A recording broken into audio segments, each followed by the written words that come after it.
लेकिन रुको, कहीं तुम हर हफ्ते नया टाइम टेबल तो नहीं बनाते? जेई और नीट की तैयारी करने वाले बच्चों की सबसे बड़ी प्रॉब्लम क्या होती है? एक हफ्ता तबीयत खराब हुई नहीं कि बैकलॉग का पहाड़ शुरू, फिर समझ नहीं आता कि लाइव लेक्चर्स देखें या पुराना बैकलॉग क्लियर करें। अगर आप भी इसी प्रॉब्लम में फंसे हुए हैं तो अगले 3 मिनट ध्यान से सुनो। तो पहला क्वेश्चन, करंट पढ़ें या बैकलॉग क्लियर करें? यही तो सबसे बड़ी गलती है। अगर तुम बैकलॉग क्लियर करने के चक्कर में आज का लेक्चर छोड़ोगे तो वो तुम्हारा कल के लिए बैकलॉग बन जाएगा, जो कि एक बहुत बड़ी गलती है जो मैंने देखा बहुत सारे बच्चों को करते हुए। जब स्टार्टिंग था तब मैं भी यही गलती करती होती थी, लेकिन बाद में टीचर्स के गाइडेंस से मुझे ये समझ में आया।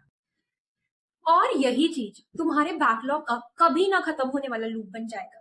तो आपको एक चीज याद रखनी है कि current topic is the king. तो आप अगला क्वेश्चन पूछेंगे कि दीदी करंट टॉपिक का पढ़ते हुए तो पिछला बैकलॉग क्लियर करने का टाइम ही नहीं बचता। देखो, फॉर्मूला सिंपल है। उस दिन के कम से कम 2.5 घंटे या 2 घंटे अपने बैकलॉग यानी पुराने सिलेबस को कवर करने के लिए निकालो। लेकिन अगर आप ऐसा नहीं कर पा रहे हैं तो वीकेंड्स का कुछ टाइम, आधे से ज्यादा मैक्सिमम टाइम अपने बैकलॉग को क्लियर करने के लिए दो और करंट सिलेबस को बिल्कुल भी बैकलॉग मत होने दो। लेकिन एक बेवकूफी की चीज तब होगी अगर तुम अपने बैकलॉग को खत्म करने की बजाय अपने बैकलॉग को और ज्यादा बढ़ा रहे हो। आज ही अपनी डायरी निकालो और जो भी चैप्टर्स तुम्हारे बैकलॉग है उन्हें लिखो।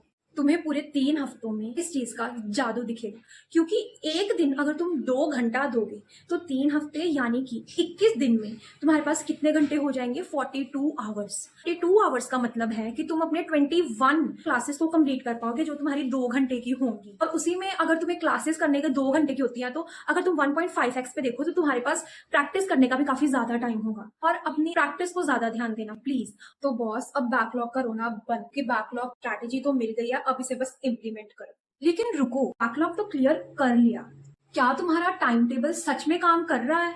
कहीं तुम हर हफ्ते नया टाइम टेबल तो नहीं बनाते और वही टाइम टेबल 2 दिन में कचरे के डिब्बे में होता है? अगर ऐसी बात है तो मेरी अगली वीडियो का इंतजार करें। उस वीडियो में मैं तुम्हें एक नो फेलियर टाइम टेबल के बारे में बताऊंगी। तो मिलते हैं नेक्स्ट वीडियो में।